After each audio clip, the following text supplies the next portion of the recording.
कहानी की शुरुआत। दिल्ली का नाम सुनते ही दिमाग में भीड़ भाड़, हॉर्न की आवाजें और ट्रैफिक की लाइनें सामने आ जाती हैं। लेकिन सोचिए, वही दिल्ली, वही भीड़, वही सड़कें और अचानक एक ऐसी जगह जहां लाल बत्ती कभी हरी नहीं होती और जो वहां रुकता है वो फिर कभी घर वापस नहीं लौटता। ये जगह है लाल बत्ती चौक। लोग कहते हैं कि इस चौक पर आधी रात को रुकना मौत को बुलाने जैसा है। अरुण एक ओला कैब ड्राइवर था।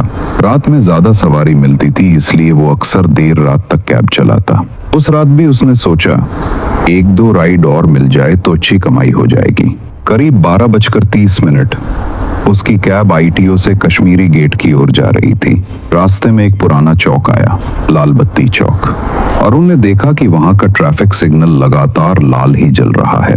ये सिग्नल भी खराब हो गया है क्या? अरुण ने सोचा, लेकिन तभी उसकी कार का इंजन अपने आप बंद हो गया। अरुण चौंका। उसने बार बार कार स्टार्ट करने की कोशिश की, लेकिन कार ने मानो दम तोड़ दिया था। उसी समय चौक के बीचों बीच एक सफेद साड़ी पहने औरत खड़ी नजर आई। उसके लंबे बाल चेहरे को ढके हुए थे। अरुण ने सोचा, शायद कोई सड़क पार कर रही हो। लेकिन अगले ही पल वो औरत उसकी कार के ठीक सामने खड़ी हो गई। उसने हाथ उठाकर इशारा किया, फोन उठाओ। अरुण हक्का बक्का रह गया। कौन सा फोन? उसने खिड़की से बाहर झांक कर देखा। सिग्नल पोल के नीचे एक पुराना पीला पब्लिक टेलीफोन बूथ रखा था, जिस पर धूल और जाले जमे थे। अरुण डरे हुए कदमों से उस बूथ तक गया। जैसे ही रिसीवर उठाया, दूसरी तरफ से टूटी फूटी आवाज आई, जयराज को लेकर। अरुण डर से कांप उठा। कौन जयराज? तुम कौन हो? फोन कट गया। अचानक पीछे से वही औरत चीखी, तेरे पास सिर्फ आज रात का वक्त है। अरुण घबराकर दौड़ता हुआ अपनी कैब में लौटा। जैसे ही उसने इग्निशन घुमाया, कार अपने आप स्टार्ट हो गई और सिग्नल हरा हो गया। अगले दिन अखबार की हेडलाइन थी, लाल बत्ती चौक पर फिर संदिग्ध मौत, ट्रक ड्राइवर की लाश मिली। ये खबर पढ़कर 3 युवा पत्रकार, रिया, कबीर और नंदनी।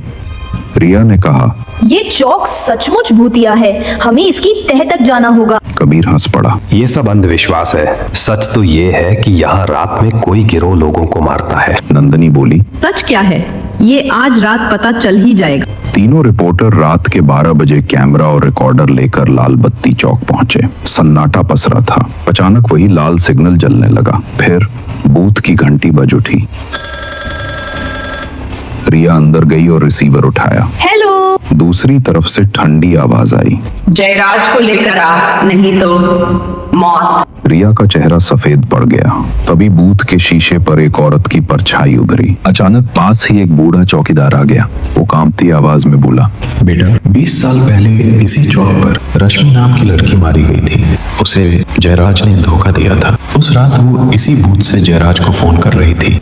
रो रो कर शादी की भीख मांग रही थी, लेकिन जयराज ने इनकार कर दिया और उसे कार से कुचल दिया। नंदनी चौंक गई। मतलब ये औरत उसी की आत्मा है? बूढ़ा सिर झुकाकर बोला, हाँ, जब तक जयराज इस चौक पर नहीं आएगा, उसकी आत्मा हर साल किसी न किसी की जान लेती रहेगी। रिया ने ठान लिया, हमें इस जयराज को यहाँ लाना ही होगा। उन्होंने इंटरनेट खंगाला। पता चला जयराज अब दिल्ली का सबसे बड़ा बिल्डर और अमीर बिजनेसमैन है। रिया ने धमकी भरा कॉल किया, जयराज, अगर आज रात तू लाल बत्ती चौक नहीं आया तो तेरा राज पूरे मीडिया में उछाल दूंगी। रश्मि को इंसाफ दिलाने का वक्त आ गया है। तुम जानते नहीं हो मैं कौन हूँ, तुम्हें जिंदा गाड़ दूंगा। लेकिन आधी रात को काले एसयूवी में जयराज चौक पर आ ही गया। जैसे ही उसकी गाड़ी रुकी, बूथ से अचानक फोन की घंटी बजी। जयराज गुस्से में बोला, ये सब ड्रामा है। लेकिन तभी सड़क पर खून से भीगी रश्मि की आत्मा खड़ी हो गई। उसके चीखते ही, जयराज, तूने मुझे धोखा दिया, मेरे बच्चे को मारा, अब तू भी यहीं मरेगा। जयराज चीखने लगा। नहीं। आत्मा ने उसके गले को पकड़ लिया और उसे घसीटते हुए बूथ के अंदर ले गई। बूथ की शीशे पर बस खून के छींटे उभर आए। कबीर, रिया और नंदिनी डर से कांपते रह गए। अगली सुबह अखबारों में खबर छपी, मशहूर बिल्डर जयराज की रहस्यमयी मौत। लाल बत्ती चौक पर खून से सनी लाश मिली। लाल बत्ती चौक आज भी मौजूद है। दिन में लाखों गाड़ियां वहां से गुजरती हैं, लेकिन रात को कोई वहां रुकने की हिम्मत नहीं करता, क्योंकि कहते हैं, अगर आधी रात को सिग्नल लाल हो जाए तो समझो रश्मि तुम्हें बुला रही है।